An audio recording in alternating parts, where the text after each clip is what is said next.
to log into your account on Apple TV. Hey everyone, welcome to our channel. This is Rose and I'm here to guide you to log in to your account on Apple TV. So do watch the video till the end and without any further ado, let's dive right into the video. First of all, open any web browser on your device that might be Chrome or Safari. Now click on the search bar at top of the screen and type in tv.apple.com. Now press enter on your keyboard.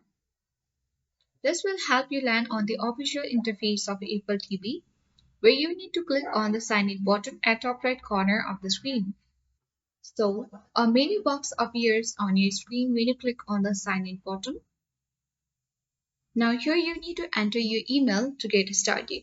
You can also use your Apple account. So let's enter the email address here.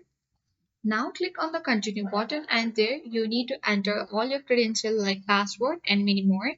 After that you can easily log into your account on Apple TV and easily use your account of your Apple TV.